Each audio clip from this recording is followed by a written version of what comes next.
This is the last topic and the second last presentation before the summer. You'll be delighted to know. So what this topic looks at is it examines the Burren as a region. Regional geography is the next thing that we need to move on to. Obviously that's not going to be happening now till after the summer. But this is a really good example of where the Burren can be used in both physical and regional geography, and that's why it's such an important topic. A region, that word region, means any area that has characteristics that are unique to it, that make it different from the surrounding areas. So if you take a look at this map here, this is all of the Burren closed within this, and the Burren counts as a region because within that area there's different features than outside of that area, if that makes sense. So within this area we have the unique surface features, limestone pavements, swallow holes, dolenes, etc. We have the unique underground features, the caverns, the caves, and the dripstone features. And when you come outside of that area, you don't have those features. So basically all in here are characteristics that make this unique and make it different from outside of it, and that's basically what a Burren or what a region is. Now the Burren is referred to as a geomorphological region. Geomorphological, okay, and that means that it's a region based on its landscape. So other regions might be language regions, and for example a language region would be the Gaeltacht. A religious region would be Islam, okay? But here the reason why the Burren is a unique region is because of its geomorphology. So really because of the rock type and the weathering acting on it. So that's the first thing to understand. The Burren has been shaped by these three processes here. So tectonic processes, and that's the movement of plates. Glacial processes, and we talked a little bit about this in terms of removing soil. So the glaciers that were in the area, and most importantly the weathering processes. So it's a region that's about 250 kilometres squared. It's located mostly in North County Clare, a little bit in Galway, and it's composed of exposed limestone formed during the Carboniferous period. 60% of it is covered in bare rock, and it has been shaped by these three forces. So the tectonic forces would have been plate movement, as I've said already, and we would have had the convergence of plates here, and this resulted in Armorican uplift. So you remember Caledonian, Armorican and Alpine, and the Armorican uplift would have happened approximately 250 million years ago, so around the same time as Munster Ridge and Valley. The highest point is Slieve Alba, which is covered in shale, and these are just areas where you can see the gentle folds. So you can see the terraces of limestone, and you can see that, especially here at Mullaghmore, you can see that these would have been originally horizontal, but now they've been kind of folded, and they're sloping, and this is evidence for Armorican folding. Slieve Rua, this is the highest point. You can't see an awful lot there, covered in shale. There's Slieve Rua again, and again you can see evidence for tilting because of Armorican folding. Glaciation.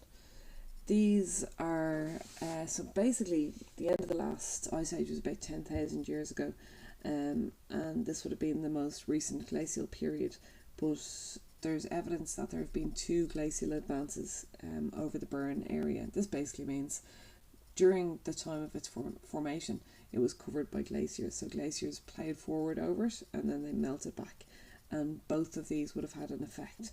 So the initial movement of the glaciers over the area would have removed shale and overlying soil, and in their place they would have left some boulder clay, but they also left these things called erratics.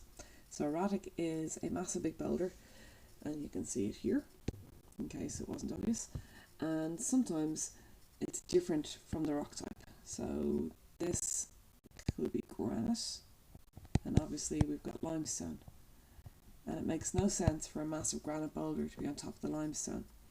So what happened is that this granite boulder was caught up in the glacier, and in some cases we've had granite that's been brought all the way from Scotland, and it journeyed all the way inside the glacier for wherever it was coming from. But when that glacier melted, then it ditched or dropped these erratics onto the landscape. So an erratic is a large rock or a boulder that's different from the surrounding rock, and it has been left there by glaciers. So it's a sign of glacial deposition and glacial action. Sure, I know how to work this now. Amazing. And here's another example of an erratic in the limestone area. And here we have a field of erratics. Sometimes they're the same rock type, sometimes they're different rock types. So basically what you're looking at are large boulders. And the word erratic, does anyone know what that means? It means if you're acting erratically, you're acting a bit strangely or out of character. So that's where they get their word from, that these boulders are out of character from the rest of the geology in the region. So there are the three processes: the tectonic, the glacial, and the weathering process. Obviously I'm not going to discuss because we've spent the entire last few weeks talking about the weathering process of carbonation, so you know the impact of this. So carbonation has produced the unique surface and underground features.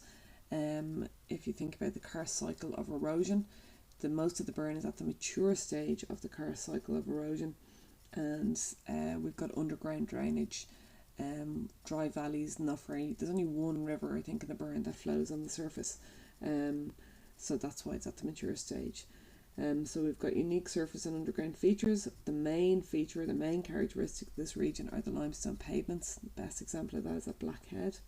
Swallow holes, dry valleys, dolines, turlocks, caves, caverns, speleothems. So all of those things that make it unique, and that's because of carbonation. Another reason why it's a unique region is because of its flora and fauna. So flora basically means vegetation or plant life. And because of the grikes, and we spoke about this a little bit earlier, they provide great protection from animals who are grazing, from wind, but they also trap the heat of the sun, and they act like little greenhouses. So there's a huge amount of Mediterranean plants that grow in the Burren that we don't have anywhere else in Ireland because our climate doesn't support it. There's also Arctic or alpine plants growing there as well. So there's about 600 species of plants growing there, and a lot of Ireland's species of orchid are there. This is the spring blue gentian, which is there in spring. I love this colour blue. Look at that. That's so pretty. This one here is the bloody cranesbill. I don't know why it's called that, but also very pretty. And then these species of orchid. These are deadly. The bee orchid and the fly orchid. So they entice bees, who they think are other bees, and these entice flies, and they're spreading their pollen. So if you look at them from far away, they actually do look like a bee or a fly on there. And they also have, I don't think I have a picture of it, no, they've a thing called Sundew derosa, which is a carnivorous plant, and it's all sticky, and it traps insects and it eats them, which is cool.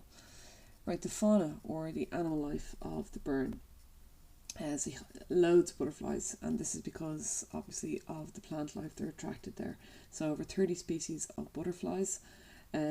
All of our native bat species are found there. Poor old bats are getting desperate bad press at the moment. There's an awful lot of snails. 70 species of snails are found there. Actually, yeah, never mind. And there's foxes, hares and goats.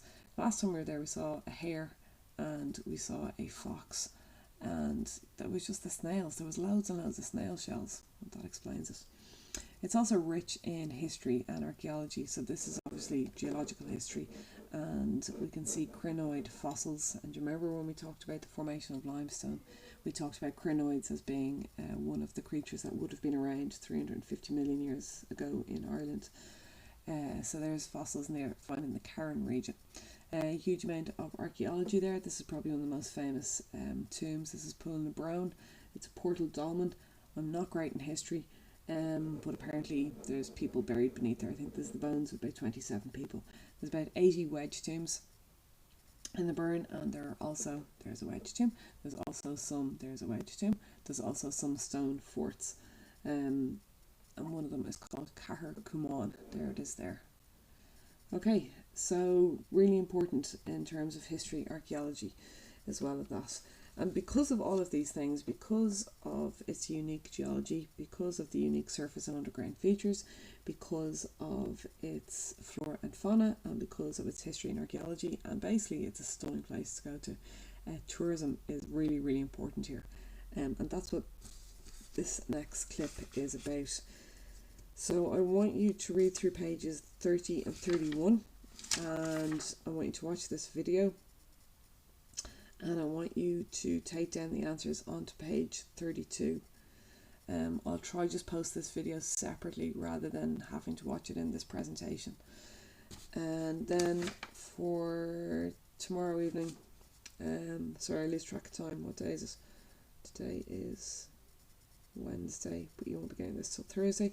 Yeah, so the last thing we're going to do before the weekend is take a look at all the questions, the exam questions on this, and just fill out the last page in your booklet, which is page 33. So for the time being, can you read through page 30 and 31, please? Watch this video clip, take down the answers onto page 32. Short and sweet.